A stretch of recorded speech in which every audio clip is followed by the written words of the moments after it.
Good morning. Welcome to the Democratic Services Committee. I'm William J. Redford, the chairman this morning of the committee.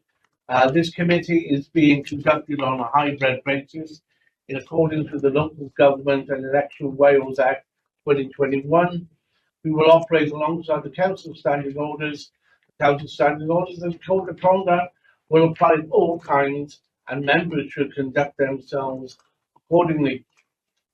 Please, can those attending online switch off your cameras? And it'll all become clear after the laugh then later. Switch off your cameras and mute your microphones when you're not speaking to ensure there is no unnecessary background noise. I also remind members to ensure that their chat function is switched on and that they use the facility to indicate to me when they wish to speak on a particular item. Please do not speak until I invite you to do so. And remember to unmute your microphone and to switch on your camera.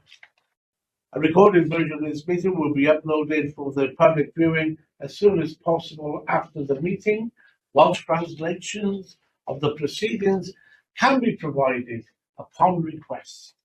These images and sound recordings may also be used for training purposes within the council. Thank you. There you go. That always makes me smile. It's always nice to start the day smiling. Everyone else. So, apologies for absence. Councillors Perkins and Jane Mudd, Chair. Thank you. Any further apologies? None. Declarations of interest? None at the moment. Minutes of the previous meeting outlined on pages 3 to 6. And we will go through them. And as you go through them, if you want to raise anything, please do, I guess. So, page 3. We got page 3.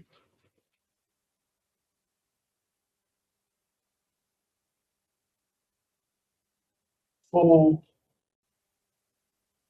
and page 5. Are we all in agreement that they're a true and accurate record? Can I have a mover, please?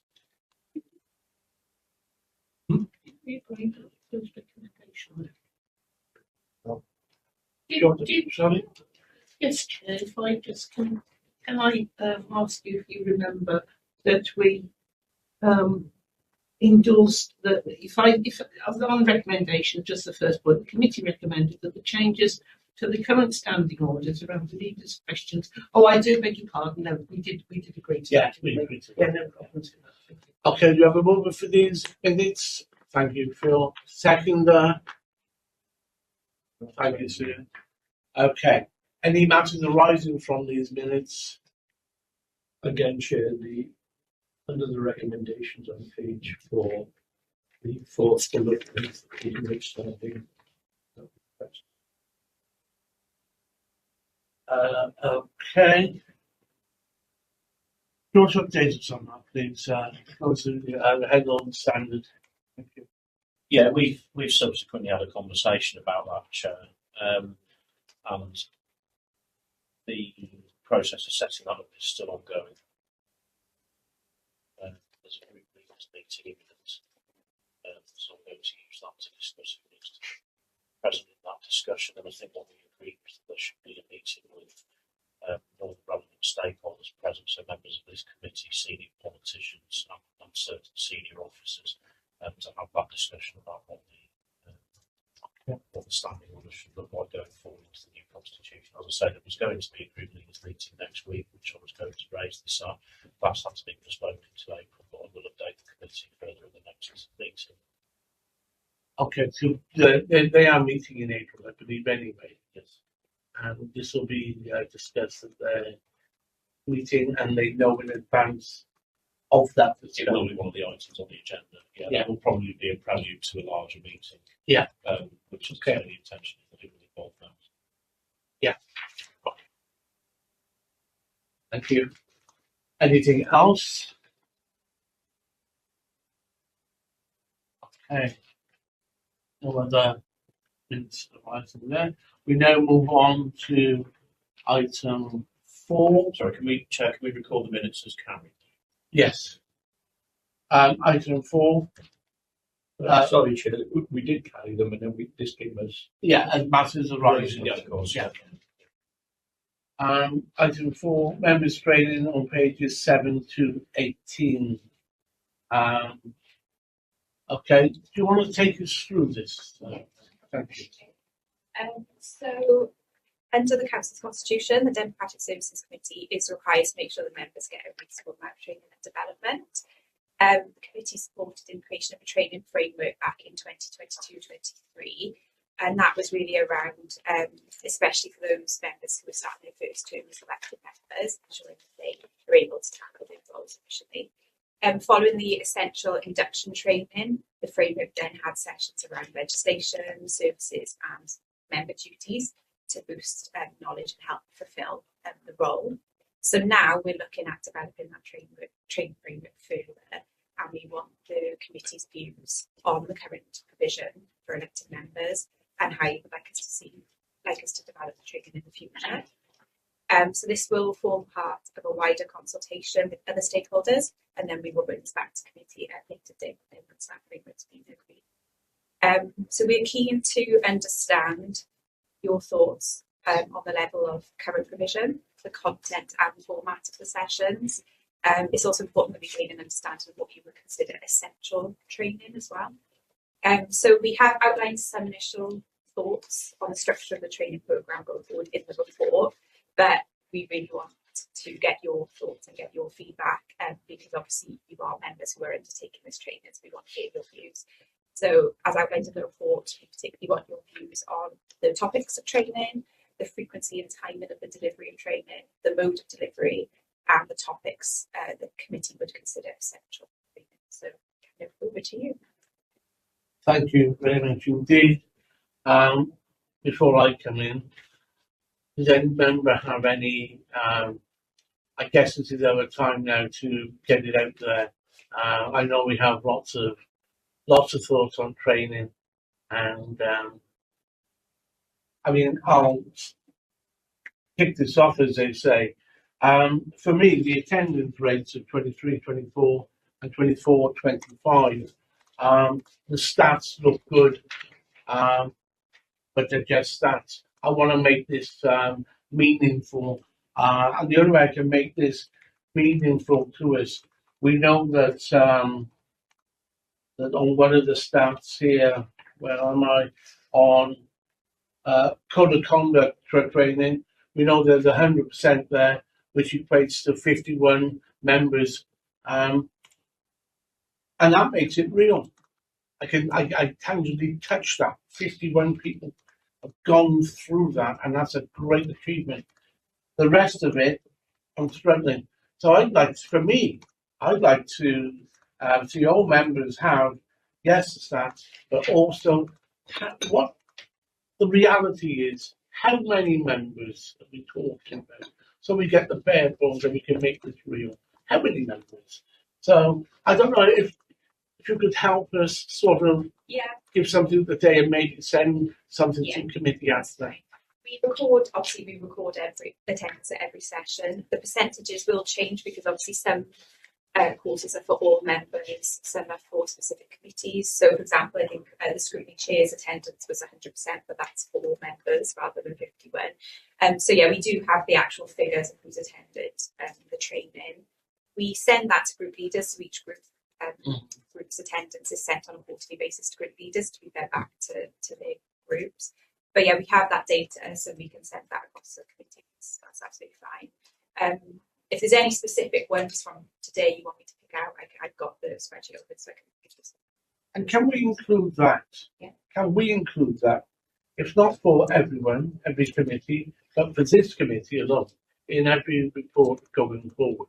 So when we're dealing with such as attendance, we have included in the body of the report how many people attended. Yeah, absolutely fine. Yeah? Yeah. Chair. Thank you, Chair. When we when we attend in the committees or not committees, those attendance is then put into the public domain, and they can see, that we've turned up as we have an obligation to. Now, actually, some of the training is obligatory, isn't it? Has there been any right? I mean, has there ever been? I don't mind being accountable to my residents. I have no objection to them knowing what proportion of training they've been to. Has there ever been any discussion on including those statistics on training?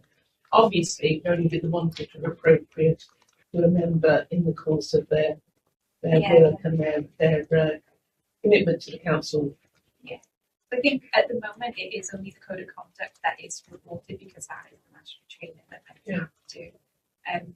Safeguarding, I thought safeguarding was essential. It's not a mandatory Right. training. That's Although we've told all it's councillors. it's Yeah, so Yeah. that's one of the sort of tricky ones, but it is essential training, and we've been advised that it is essential training for all members and all staff to undertake, but under sort of legislation and constitution, the only one that's mandatory is code of conduct. Yeah, I think a couple of points on that. I'm not aware of that discussion being had. I think that discussion could be something to and we can explore that with the other stakeholders that we're consulting with. I mean, from my point of view, I don't see why we couldn't. I would say some of it, I suppose, is going to hit on the consensus of members as a whole, isn't it?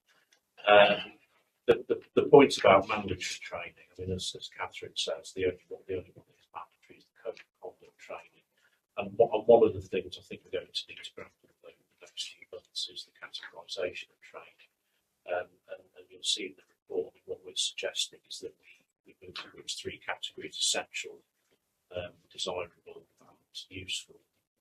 I think the three and recommended. Sorry, essential, desirable, and recommended. Because we did get a query from a member the other week saying, well, why is this mandatory? We said, well, it's strongly recommended. So I think we can't say something mandatory if it's not. What we can say is it's essential that you do this in order to be able to carry out it effectively. And I think part of the discussion going forward is start to have a look at these topics and relating views which fall into each possibly. The code of conduct, can I just ask, Chair, when you say it's compulsory, is it compulsory on an annual basis or just once during your It's once during your term. term? We are looking at doing refresher training, and we're looking at creating an e-learning module for that so that members can do it. Going forward. So quite a valuable piece of training. Coming onto this one, if I may, Chair. The code of conduct. No, I've been in previous discussions about this, and it's the authority safeguarding itself. Because if a member is deemed to be in breach of the code of conduct, the authority will be asked. When was the last time that member was trained? So it has to happen, and there are many more like this that's deemed to be mandatory. I think just before Councillor Sterry comes in, I'd say there's a flip side to that coin in that we deliver it. And that training is usually quite popular with councillors because it's about how you protect yourself, isn't it? Obviously, but this is all I was seeing on the others. What's the Sterry? What I'd like to raise is the time of the training. I work 9 to 5, and most of these training courses are 4 to 5 p.m. So it's impossible to attend. What we do with our work is that we have, if you like, pre-recorded training sessions where you can log on at any time and attend that training session, and it records that you've done that training session. I'd like to see things like that set up. Yeah. So that means at 7 o'clock in the evening, I can just I can go on the training session, and I don't have to attend at a certain time because that's what I'm going to struggle. It's like the safeguarding one. I haven't done the training yet, and and that was the reasons why. It's always at an awkward time that I could attend. Yeah. So it could be more flexible with maybe the times, or if we could have set up pre-recorded ones, because I find the training sessions are read off a PowerPoint slide anyhow. there's not much interaction between the trainer and the trainee, if you like. It's just you know, they're reading out the information. So all that information could be pre-recorded, and then we just log on any time and register that you've done the training, and maybe the questions and answers at the end of it, to show that you've watched the whole course. Yeah. So then, you know, and you've got to get so many percentage right before you can say that you passed that course as well. That's my point of view. Yeah, I think a couple of things on that. So we can look at the times of training. I think, you know, that's something that's worth considering in order to enable as many members as possible to attend. I'm not saying that we could do everything at 6 or 7 o'clock in the evening, Appreciate but that. I think certain ones could be done in the evening. And by all means, I do think we should be, if we're not doing it already, I think we should be publishing, circulating the presentations to members. I think we do that. We do try, we will try and send the presentations out after each session, but your point about sort of that pre-recorded, that's something that we are looking at around kind of trying to diversify, because I think we are aware that our setup has been quite static in that we have a Teams meeting, it starts at 5 o'clock, you have a presentation, that's that sort of thing. So that's where we are looking to try and develop the e-learning modules. So we're looking at code of conduct. That doesn't mean to say we can't do that with other sessions, especially those that are probably in the recommended essential categories that we do really want members to do. So we've recently circulated information on how to access the e-learning platform for members so that you can get familiar with the site that we use for it, because the plan is building more of those sort of that way of delivering training, I suppose, going forward. But yeah, pre-recorded sessions is really good. I think also with sessions that we know are going to, again, would be really kind of essential training, we can look at putting on maybe a couple of 2 or 3 sessions at different times of the day, like we did with safeguarding recently, to try and cover as many people as possible. And we are trying to do it in different ways as well. So we've done some face-to-face training this year as well, getting people in to do a bit of a workshop. So we're aware that the sort of setup we have isn't maybe the best way of delivering all the training all the time. So yeah, we are definitely taking on those. I think the advantage of real-time training is if members are able to attend it, it enables you to ask questions, doesn't it, if there's something that you want clarification on in the presentation. So that's something we should try to facilitate. Yes, Kate. So just to agree with it very strongly with that, I think all of us who've been on perhaps jobs where we've had to attend training courses would all agree that it's got considerably more meaning and benefit if you can be there in person, have an opportunity to ask questions and then have them answered. There is, what I notice is, I think, particularly when some of these training sessions are quite long, 2 hours sat there, my concentration wavers. I don't know how I would have thought if I was giving a test at the end. So, that's being honest. Yeah. So it's not my training, my chosen method of delivery. Yeah. Even if we have to carry on with this online stuff for training, then I think that we want to develop a way that we can be, if there's some sort of quiz at the end. Yeah. I think this helps us to concentrate and also to recognise what the priorities of the training are, not just sort of drift in and out as our concentration levels and our sugar levels for at that time of night. Yeah. We are also going to try to develop some sort of feedback forms for members to complete after the training, so you can kind of give us your feedback, because we're aware that some sessions are better attended than others, so there's more engagement than others, so it'd be good to kind of gather that feedback around your thoughts on the training that you've just had, and then we can obviously tweak it and change it going forward.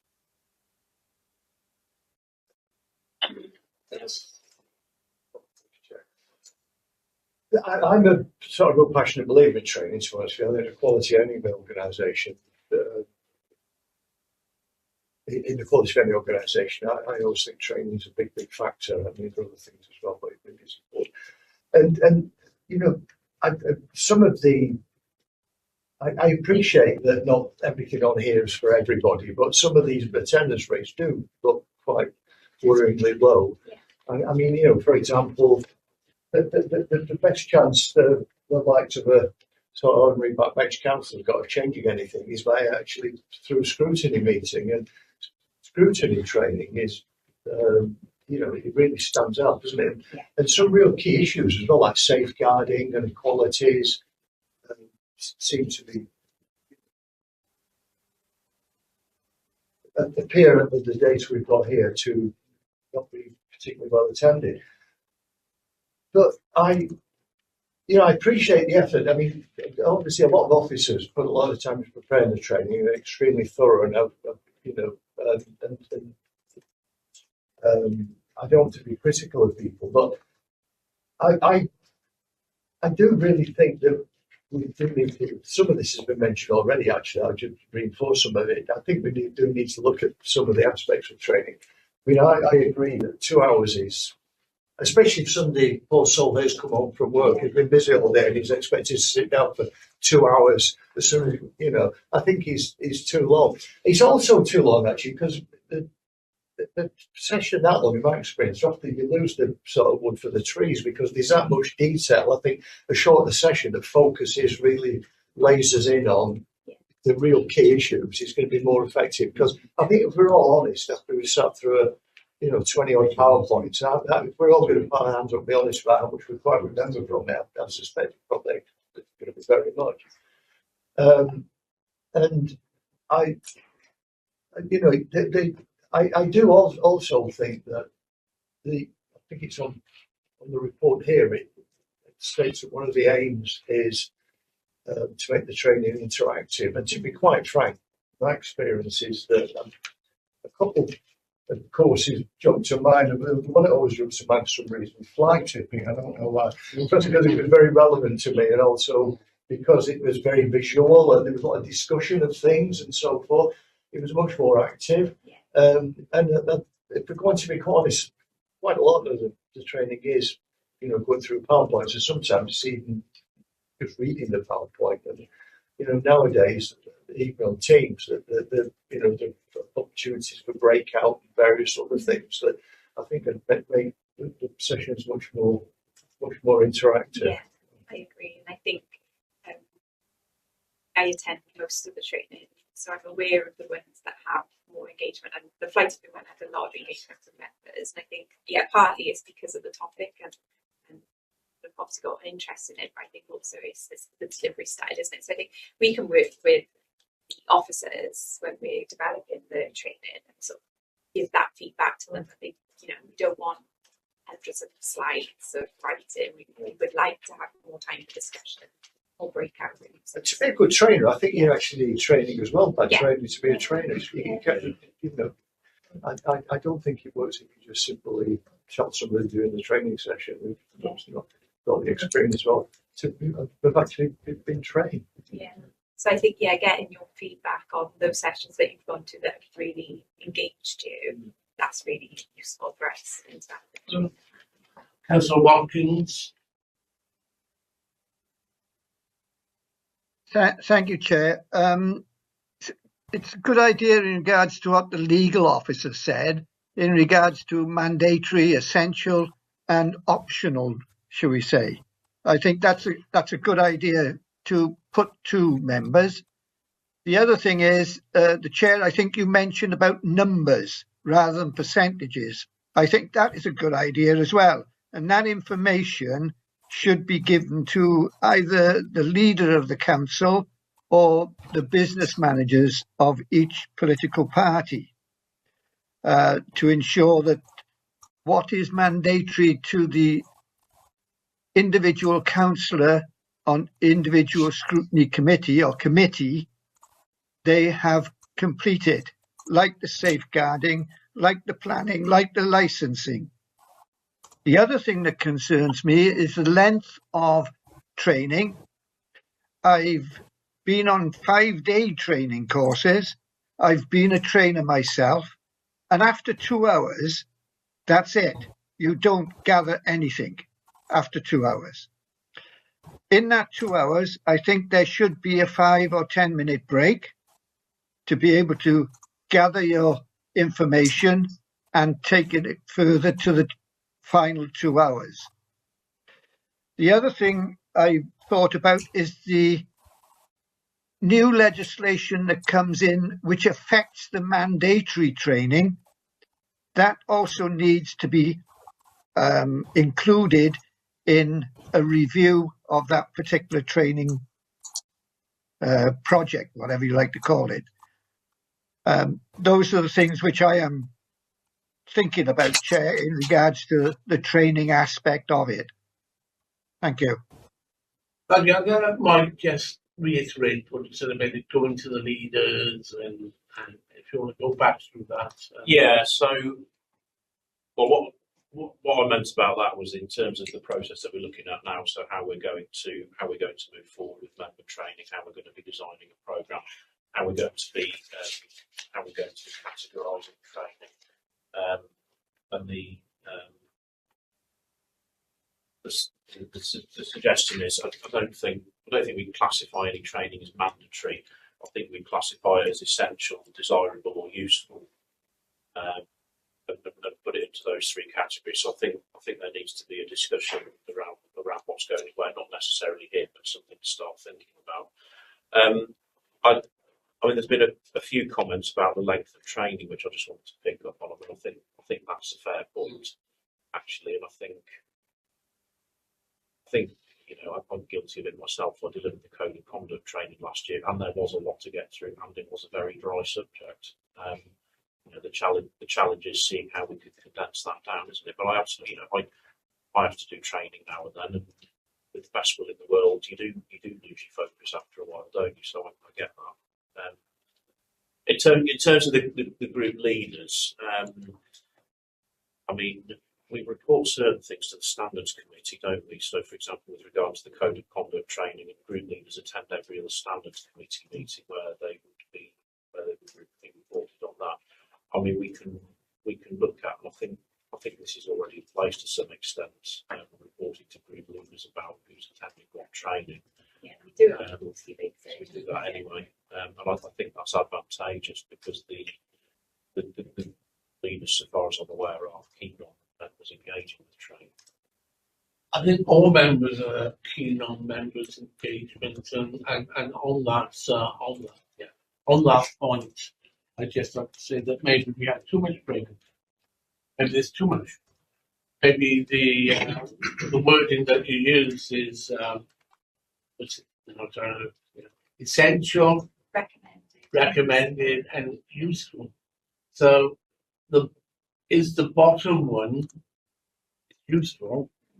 So you need to concentrate. Looking at these figures here, I mean, look, training for scrutiny chairs, well, we know there's not many of them, so that's going to be 100%. And it really is scrutinising what the members need so they can effectively discharge their duties. So we need now to effectively get hold of that. Now, code of conduct training, I think there should be a refresher. You don't need it every year, but there should be a refresher. What don't we need? I mean, I'm not going to go through this list now, but I just think that we need to condense down. The concentration span of the average person is 20 minutes. So you need to build, and I think this Councillor Cox said that you need, or it could have been Trevor, said that you need to concentrate their past training. So you need a break. So if you had a 40-minute training session with a 10-minute break in it, that's your hour. That's your hour. And you should not be on there for longer than an hour anyway. You should really be able to get this done and dusted in an hour. If you need to come back, that's fine. But an hour is long enough for anyone to sit at the end of the day or the beginning of the day. Also, we need to get back to encouraging more members coming in around the table. More members coming in around the table. More members coming in. So maybe we need to reevaluate the the amount of training and how does it fit with members? What do we really need to help us? Code of conduct, as we just said that. Safeguarding, you said that. You know, so we can begin to look down. Tim. Just touching on everybody said, we can't condense, just as you suggested, we can't condense these meetings. Maybe we can split them into 2 meetings. You know, if you've got a 2-hour meeting like we were saying, Chair, we can split it into 1 hour, a meeting one day, and then 1 hour meeting the following day. They can't be condensed, because I know some of these meetings can't be condensed. Yeah. We can look at that, yeah. I think, sorry, just on your point, Jeremy, just to sort of add some meat on the bones around what, you know, what those categories mean. I mean, I was envisaging when we wrote this report, essential training means you really need to do this in order to be able to discharge your role. You're going to have a problem if you don't do it. Recommended, well, you really should be doing this to do your role effectively and useful. It's, you know, it's kind of that you're getting into the sort of more interest stuff, or, you know, if there's a particular issue in your ward around, so I suppose like fly tipping, if, you know, we're never going to mandate that or say it's essential you've got to go, but it might be a particular issue in your ward and it might be of particular interest to you. So that's what I was envisaging in terms of setting up for those categories. Kate, in this one. Thank you. Just on this, you know, the particular training, I, as chair of licensing, I don't get any feedback on, you know, who's actually gone through the training on licensing, and I think that would probably be helpful for committee chairs, because it, you know, I see that that's absolutely essential. It's a legal requirement. Yeah, but I don't get any feedback on that about who actually has gone through that training. I know for myself, I'm going on additional training where it's offered by outside training organisations. You know, I think this is really important, but I do think, you know, I'm sure that the chair of planning would agree as well.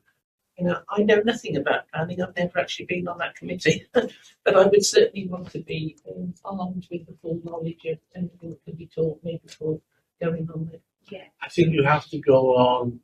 Well, I know that before I took my seat on planning, I had to go through the training.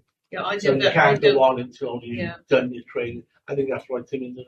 Yeah, it'd be nice to know if there was feedback actually to the chair, so that they could be aware if there was. I think he knows that we've done it.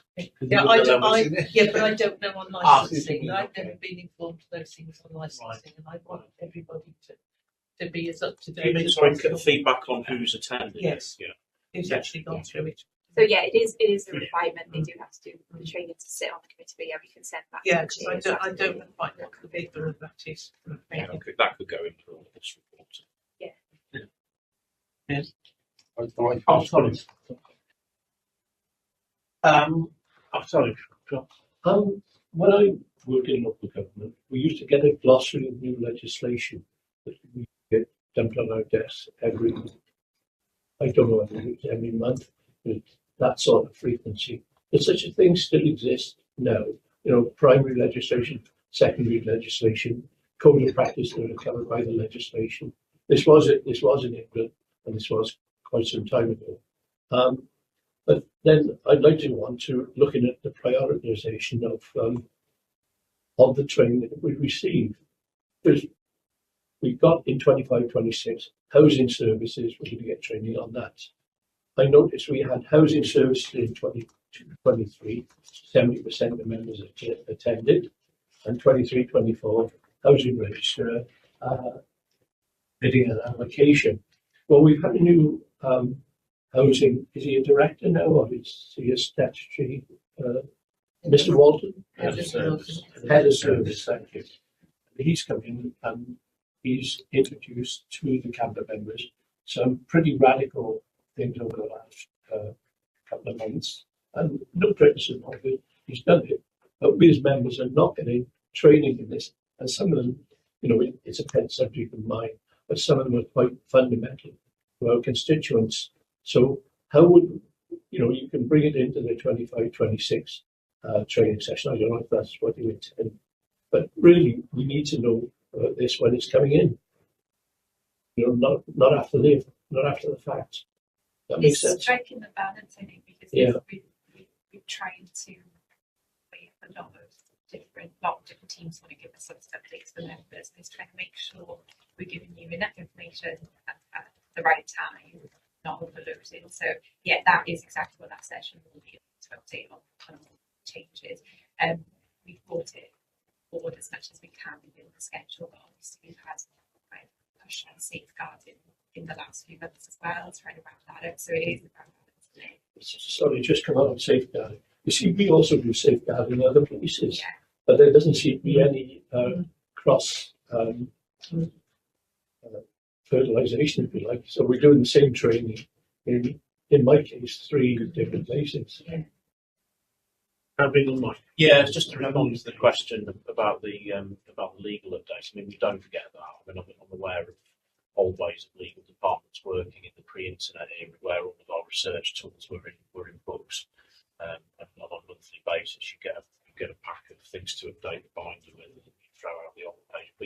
We use an online encyclopedia now, which is kind of dynamically and constantly kept up to date. So when we need to know the law on something, then we can go and look it up from there. And it's kind of when we need to go something, know about something, we go and find it out. I think updating members routinely about updates. I mean, obviously, if there was a change in the law around the standards regime or something like that, then an update would go out to all members because it would directly affect you. You need to know about that. I think in terms of legal updates on the council services, I think that would be a never-ending task, to be honest. I mean, the volume of legislation there is and the speed at which it gets updated, and bearing in mind that legislation is made in 2 different places now. It's made in London and in Cardiff. I think doing that effectively would be and probably.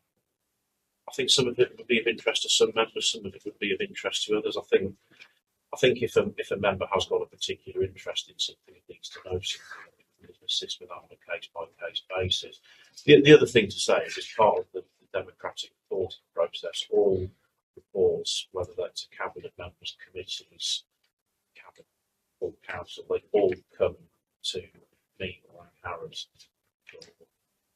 and review. And we're expected to put comments on them before they go forward for the member or members to consider. So that process enables the relevant legal implications to be identified and brought to the attention of the member or members making the decision. So there are mechanisms in place to do that. But I think in terms of collating and distributing blanket legal updates, I think that would be very resource heavy, and I don't think the benefit you derive would justify the outlay on that.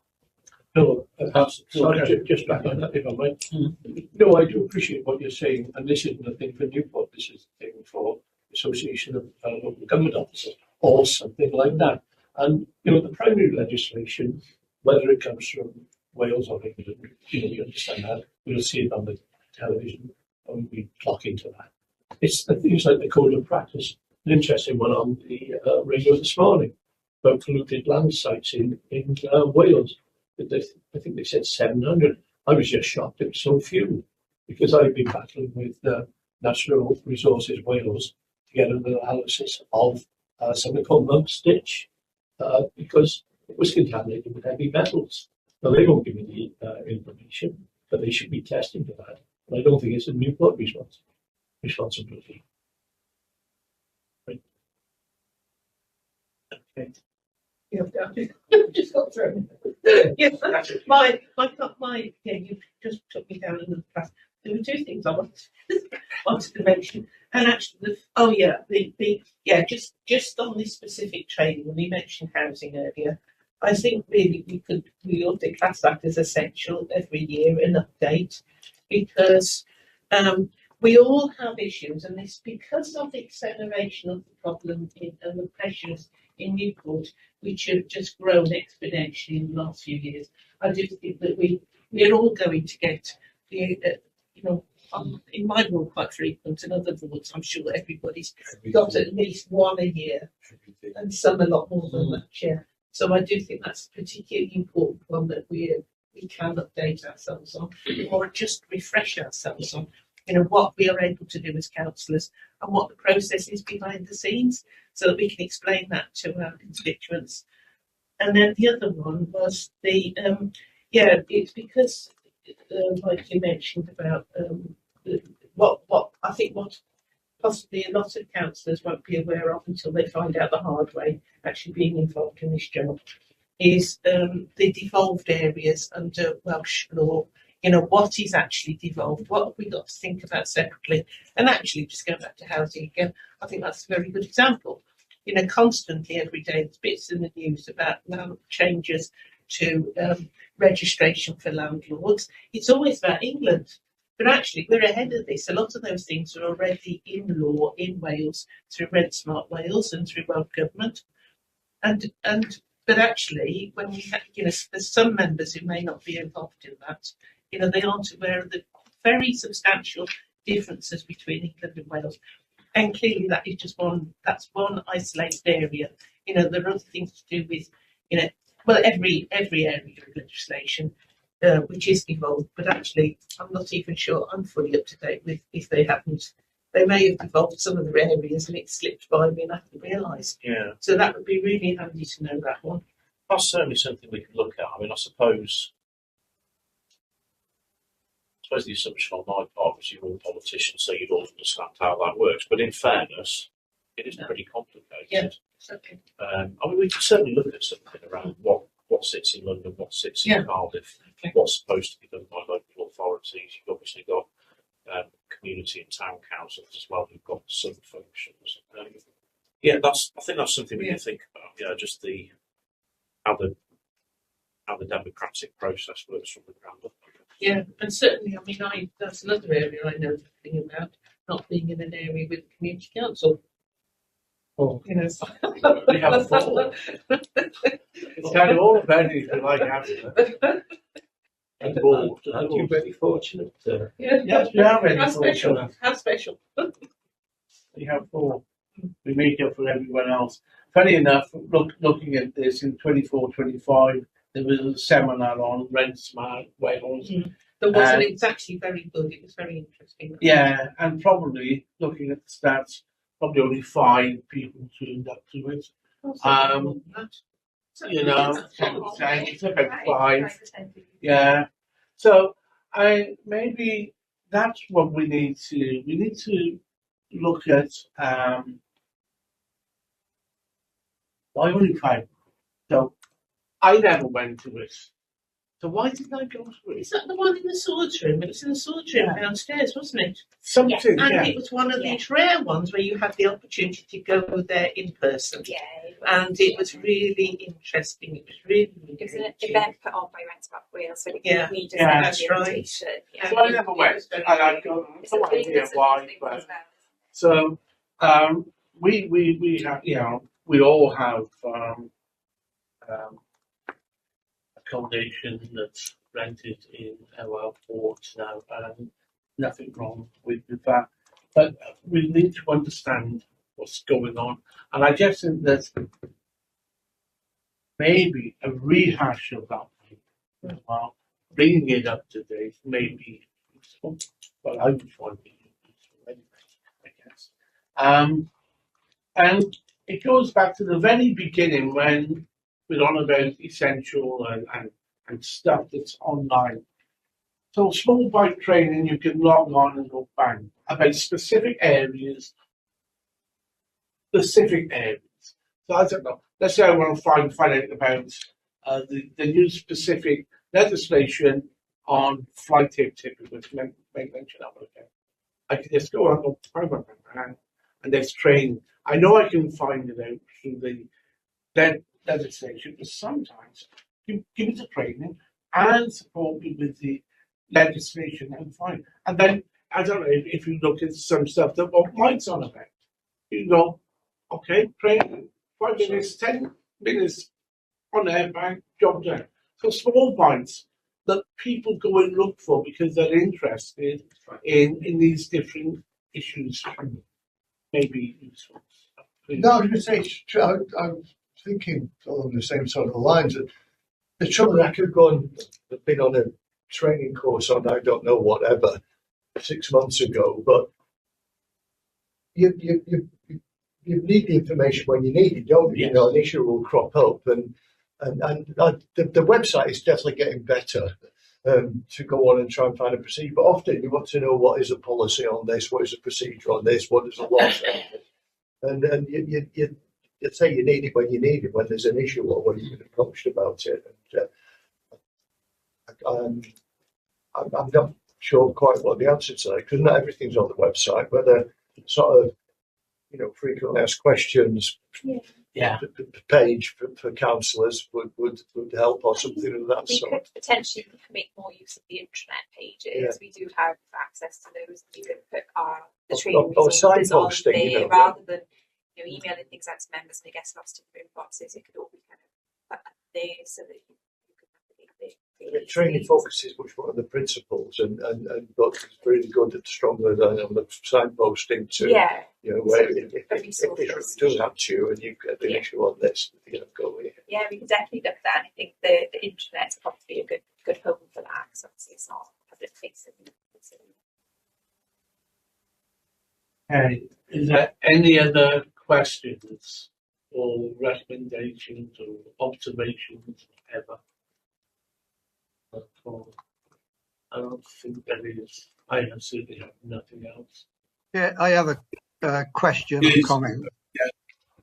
What concerns me is if members don't go on a training course and a decision is made on that committee, whoever that committee is, there could be legal implications in regards to the decision and the outcome which is made. And that is what concerns me. Prime example is where, during council, they want the cameras on to ensure that the people are there to hear the debate or whatever decision is made, which I think is a must. Although Welsh Government says there's no need of it, but there could be legal implications if, the decision is made and the count is close to either way and the camera is not on. And that could apply in the planning and licensing and possibly other decisions which are made in other committees. Thank you, Chair. The head will stand for Is that on that You point might as say well? the same Well, thing, yes, because we don't record licensing. Yeah, but what I was going to say was, don't think I could imagine that happening in a full council meeting. But you're certainly right, Councillor Watkins, in respect of planning and licensing. I mean, I've got experience of organising licensing committees and delivering training to licensing officers, and one of the things that's kind of set in stone is you cannot sit on that committee until you've done the training. And actually, I don't know. I assume the board who's done the training, and really, if somebody hasn't done the training, I don't know that though. There's Yeah, no yeah. feedback But, coming as chair. democratic services should be. Well, I there hope should so, be- and I hope that the chair of Yeah, the so there should manager of be- licensing. there should be a barrier there, so it shouldn't be possible to sit on that committee if you haven't done the training, because you're right, and it is a problem in planning, and there have been cases that have been to the High Court and the Court of Appeal where, members haven't been trained properly, or members are perceived as having not here at Hastings to joined halfway through the meeting or not been paying Yeah. attention to something, Absolutely. and it can cause real problems. Yeah. So yeah, absolutely. We need to keep that barrier in place. Obviously, the flip side to that is we need to make sure the training's offered regularly, and members of those committees need to engage with those offerings. But yeah, I agree. It's kind of quite a surprise to me that people could go on to licensing in particular without receiving the training, because in the last council, towards the very end, I was drafted onto licensing, and there was no question about me doing the training. I had to do it, or I wasn't going on to licensing. And I mean, that's been the law since 2005. That's Yes. not a council requirement. The Licensing Act says if you're sitting on the licensing committee, you must have had appropriate Yeah. training. But I found I've had to go and check with new members on that committee whether they actually have had the training. But I'm not actually entirely sure necessarily what training they've had. So it's really important. But but I mean, just going back to licensing, of course, that is not in the public domain. The final decision is in the public domain, but actually, the members of the public can't tune in and watch that unless it's premises they can, but not taxi licensing, which because it's the majority of the work that we do. I'm not just advice. I think you need to speak to your licensing team of officers and have a conversation there Well, we do. with, yes, with we do. them, Kate, because we know that planning is mandatory, statutory. But well, when I went on planning, I was brought in, I think, at 8:45 in the morning to do my training before the 10 o'clock meeting. All I couldn't sit, and so and the training's actually very relevant. It's absolutely relevant and good. I haven't done licensing for a while, but I'm sure that when I done it, it was relevant and spot on. I think sorry on that, Yeah. Chair, just to sort of tie up a few points on that. I can't think off the top of my head whether there's a legal requirement to do it for planning, but I mean you need to do the training I before think you it sit on is the planning legal committee. requirement. You're most possibly right, Chair. You certainly need to have done that training before you sit on the planning committee. But I think, look, I mean, I don't think there's a massive problem here. We do deliver training on a regular basis, and members do attend that. I think, if there's any point for action from this, we just need to make sure that we're recording that. And I think, look, if that the content of that training is determined, people attend it, we probably don't need to go behind that any further. But I think it's just a case of making Also, sure. there was Yeah. also there's another people we were speaking about cameras on during training. For me, I'd rather see all the cameras on for members during training. I think it helps us to engage better. Personally. Also,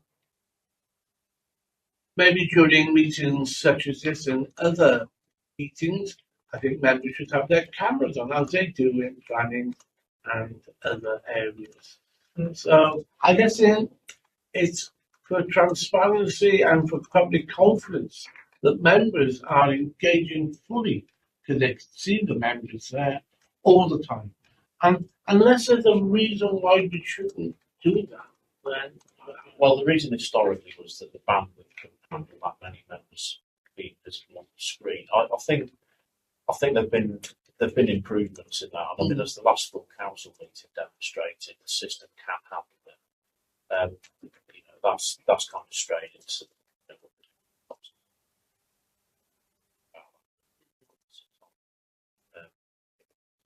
taken by events. But I think certainly, the changes that we made to how full council is conducted will seem to me to be well received across the board.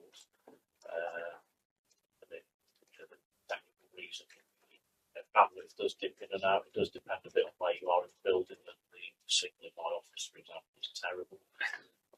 But I think it's something that's now open to be considered. Now that there doesn't seem to be so much. I think we either fix a bandwidth in your office or relocate you to an office with better bandwidth. It works all right most of the time. And yes. Yeah. Can we just say, I mean, we did discuss this briefly, and people of us agree this is really important because this is about accountability to the people who elect us for our convenience. Yeah. Because sometimes it is more convenient to stay at home. But where we can attend meetings in person, we should do, and we should have the respect for the democratic process in Newport to be able to turn out and to be visibly engaging with things. I'll just restrain a little bit, Chair. I mean, I think just on that, that's the feedback I get from most councillors. To be honest, with the slight caveat to that is the law does require us to conduct these on a hybrid basis. That means I do firmly believe that decision by the Welsh Government needs to be reviewed. Things have moved on since then. We understand the reasons that decision was taken at the time, but actually things have moved on, and the feeling in the country about working from home and all the rest of it, it's felt now that isn't advantageous in many situations, particularly public services, and people are being encouraged to return. However, hybrid is here to stay. It's a good thing. It's to be embraced, but also encouragement where possible for people to come into the respective engagements, meetings, committees. This, but hybrid is a good thing. I've certainly benefited from it myself, and I think public appearances is always good. Phil, you wanted to speak a little bit? No, I contemplating the broadband. I can't really see why we have a problem with Newport, because we're on the main hyperlink between London and Cardiff just by luck. So of all the authorities in Wales, we should be one of the most favoured in terms of getting the bandwidth. So I was just, I'm not sure we do have a problem. yeah.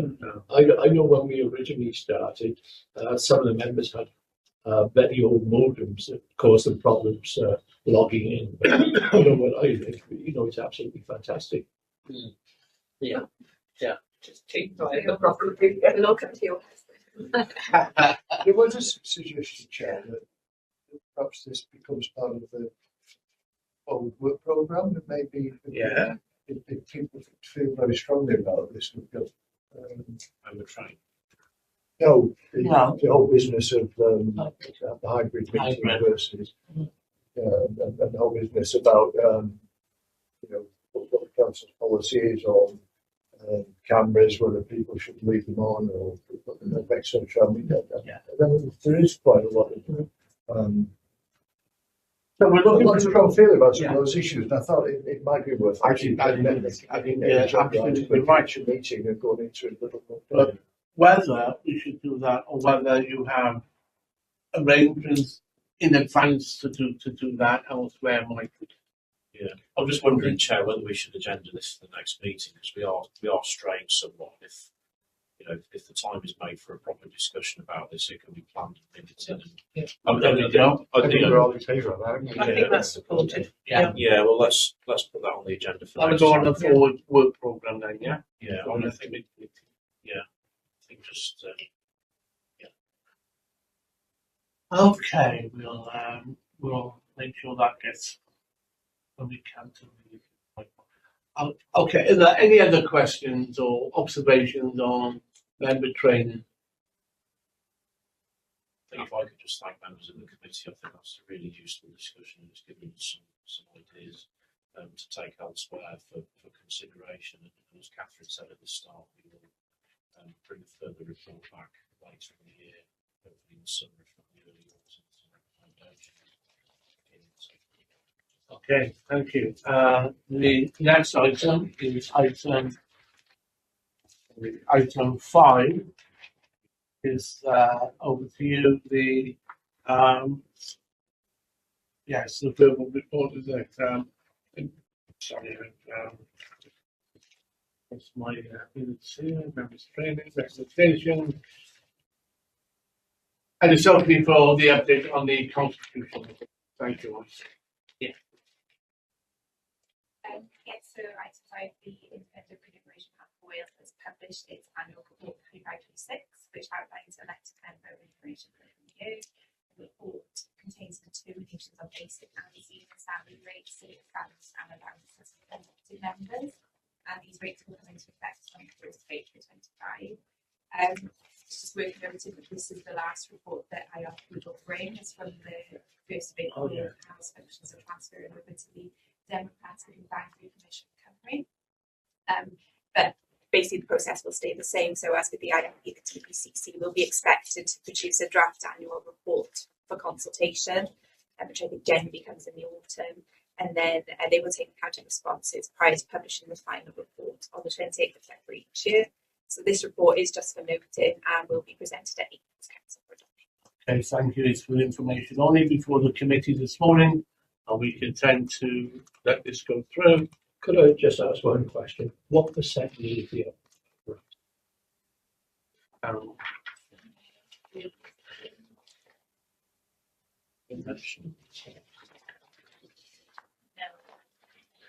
These in the report, It's 5 point something that I will get interested in that.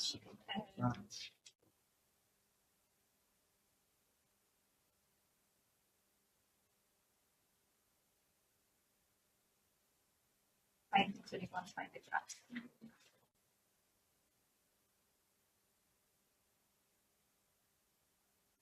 It's 5.92% increase on last year. okay. Okay, item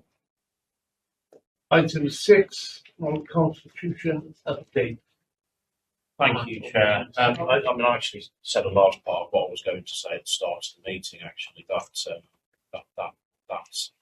session to consider the revised new standing orders. That's in the process of getting set up. I'll raise that at the group leaders meeting when that takes place next month. We've got something set up after that. We'll have a discussion and we'll take it forward from there. In terms of other things that have been going on since the last meeting, I've continued to work with the head of finance and the procurement manager with regard to the contract standing orders.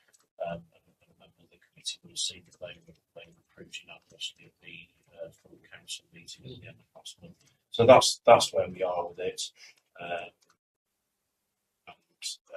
few new sections will be worked on going forward with the aim of bringing something in terms of that to the next meeting of this committee. But that's the update, Chair.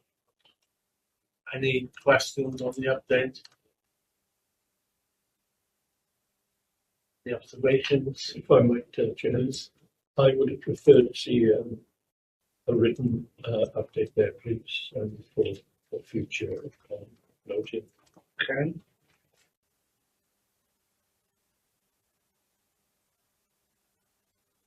Excuse me, Please. I'll be a written update at the next meeting. Yes. I'm just a bit confused. So, my understanding was that because of the sort of detailed nature of the work involved here, because obviously the very background was a live document and detail, and I got the feeling was that it perhaps wasn't appropriate to do here, and a small working group would go away and actually do that kind of work and bring recommendations. Do the whole document section by section. Sorry? And do the whole document section by section. I'm not, well, I suppose that's what that's the issue I'm raising. I'm really not completely clear how the whole thing's working. I understood the working group was going to come from this committee. I think things have make changed. recommendations. Is that what we're saying? That's what we agreed in the last meeting. Yeah. There was going to be a working group set up, but after discussion, I mean, there's been behind the scenes discussions. Do you want to elaborate on those, as I wasn't? Yeah, well, my understanding when we spoke about it, Chair, because I wasn't entirely clear after the last meeting what the scope of the agreed task and finish group was, and I was rather of the impression that that task and finish group was to go through the whole thing. Subsequent discussion, it appeared more like it was just to consider the review of the standing orders, so more of a forum, I suppose, on a one-off basis. We could look at setting up a task and finish group. It could be comprised of this committee. I have to say, I don't know how you break this committee down any further, so I think a task and finish group populated by this committee would basically be the whole of this committee. I can say, Chair, I mean, I was pushing for a task and finish group from this committee, but what I was essentially trying to do was just get a clear in my head what's happening. Yeah. I'm not quite Okay. So I've got a clear picture. I mean, I have to say, if I may, I mean, this is this is a long and complicated project, and it's taking longer than I think anyone could have expected. And you know, a lot of the reason for that is there is a tremendous amount to go through. You've got to get two big documents, put them into one consult on every stage, and there's all sorts of things in there. You know, there will be the need discussion, and I think if I'm being honest with the committee, I think there needs to be a discussion at some stage about how this is to be presented to this committee. You know, how this committee would like to see those updates, how this committee would like to see that move forward, and try and streamline some of this. I think some of it is becoming messy, and I don't think that's not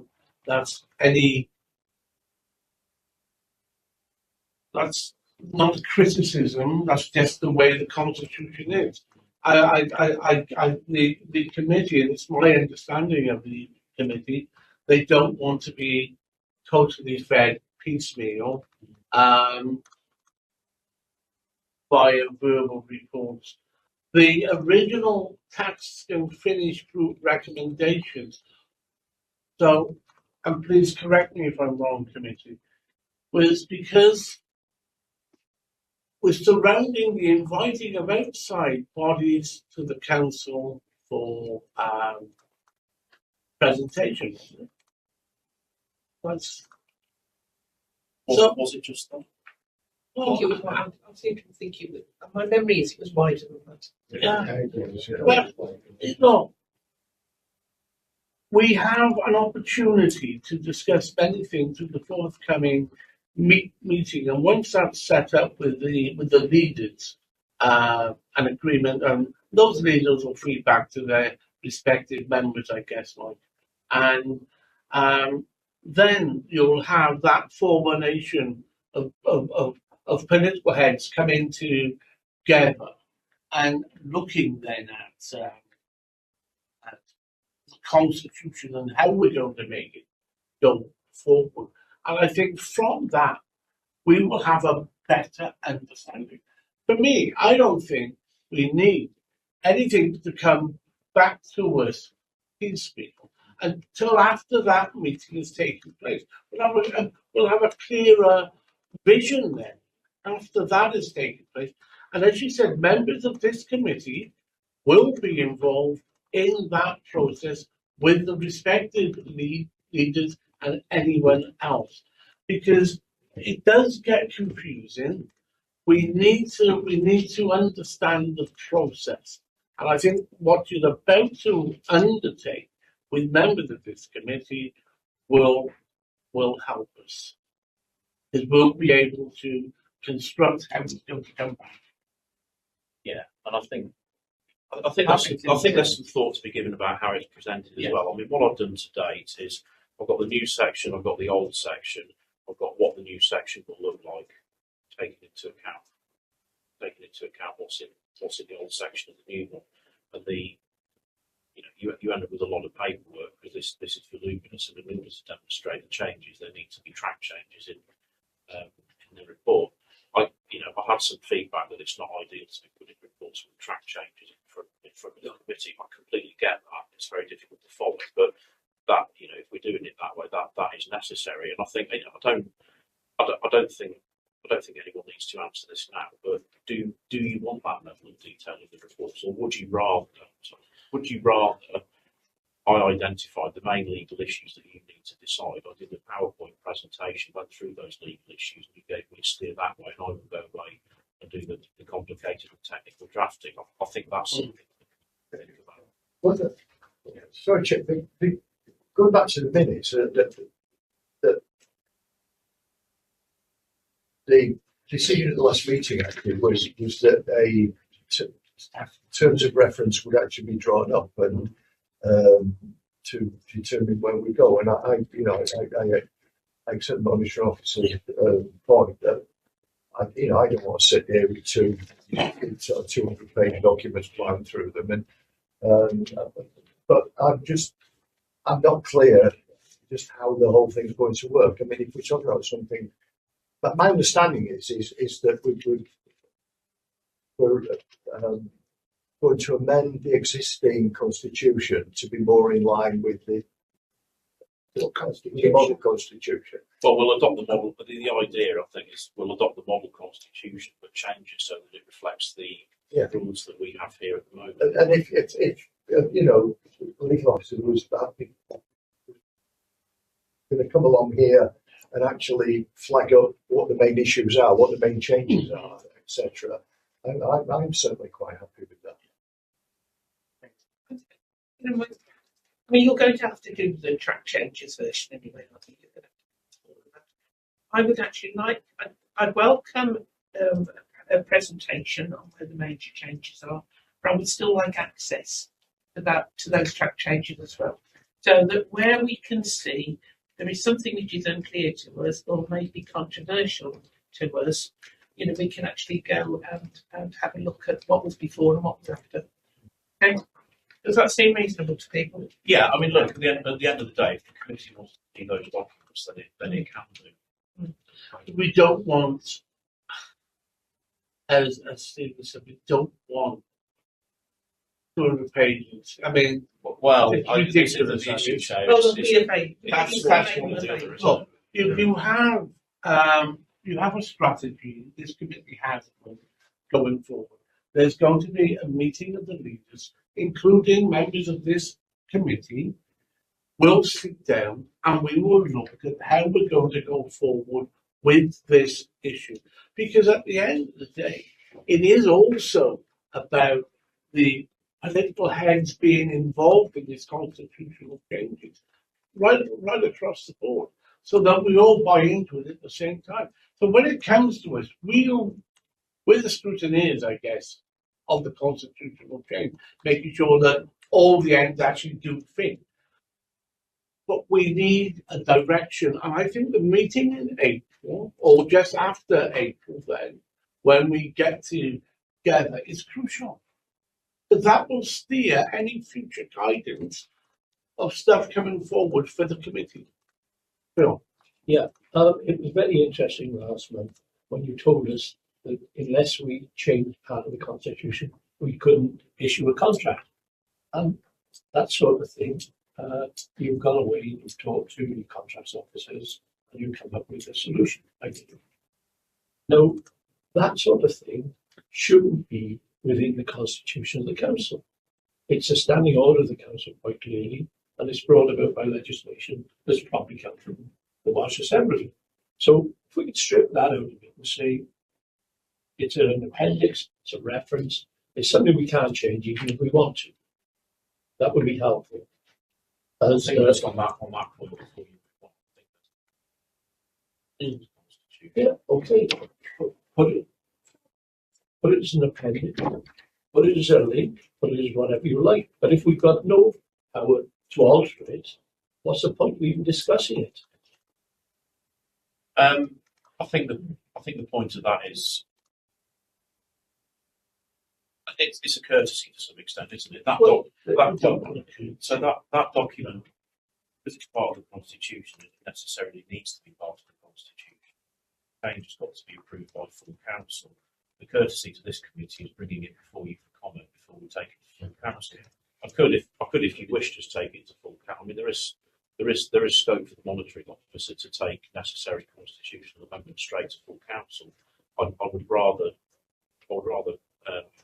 work with this committee and bring these changes before you for information. But if it's brought for information, we go, yeah, okay. If it's just a making hot air exercise, there's no point in doing it. You know, we can huff and we can puff, and you come back and say, well, we can't change it anyway. So we've just wasted a period of time. And the leaders' input, together with this committee, if there can be an agreement amongst the leaders how they'd like to see the council run in terms of the formal meetings, how they'd like questions addressed and answered and all that sort of thing. Well, they're our leaders. If they can agree that and give it to us as a recommendation, I think that would signify a lot of things. Yeah. Because if you go back to a couple of meetings ago, the leader of the council was much in favour of something. And one of our colleagues said, well, you know, if he's in favour of it, let him tell us he's in favour of it. Yeah.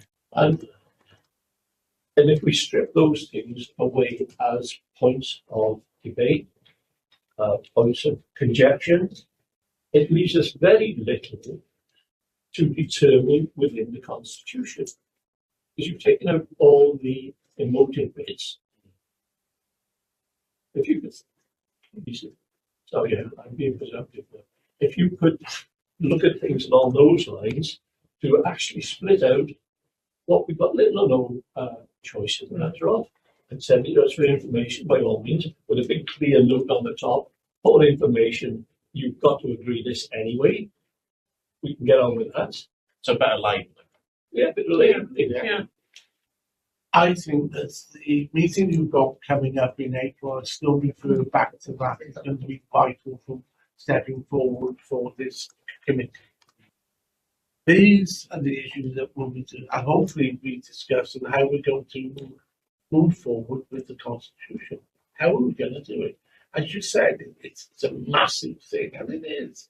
It's not easy when you're asking officers, and I recognise it, asking officers to jump through hoops, to amalgamate such a big work, as well as carry on with your normal day-to-day stuff. And I just think that we need to put the brake on this, just to find, go back, re-examine, as Phil has rightfully said, re-examine how we're going to do it, how we're going to present it. Let's just stop, have the meeting, have the discussion, have involve the committee in those discussions as well somehow when we get round the table with them and sort this out behind closed doors. So when we come out, we know exactly which way we're going to go.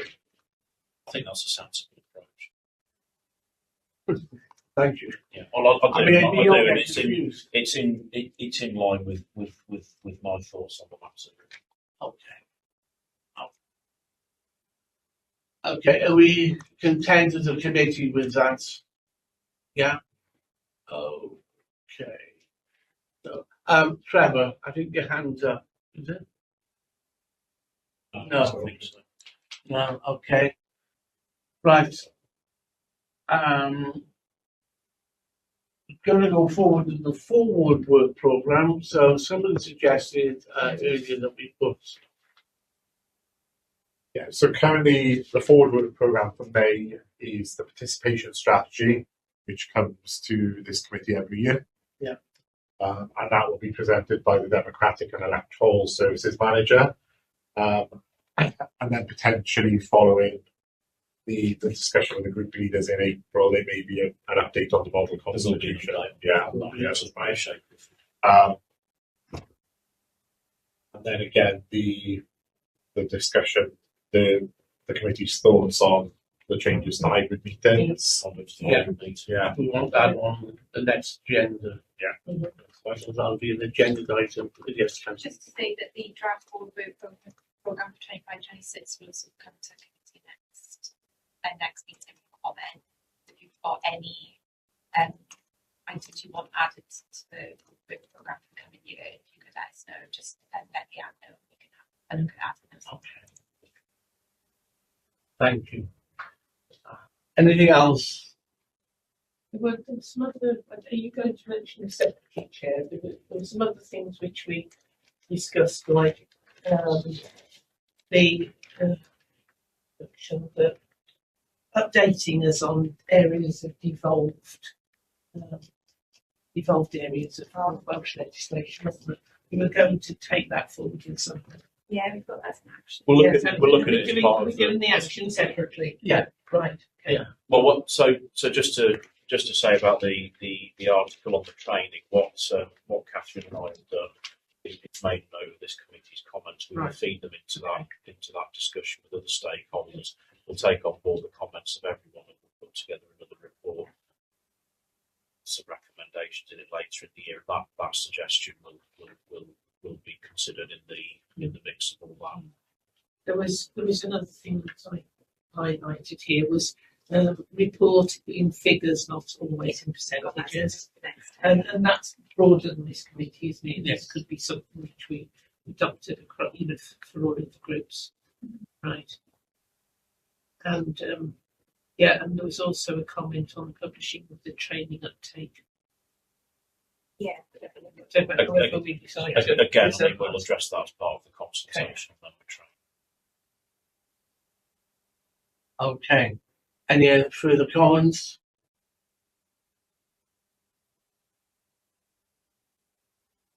I'm confused by their hand up in the meeting chat and not elsewhere. I don't know why. Trevor, is that your hand? Or is it? Yes, That's okay. Come in, sir. it was only the fact that it was what Councillor Thomas said about numbers rather than percentages. That was all.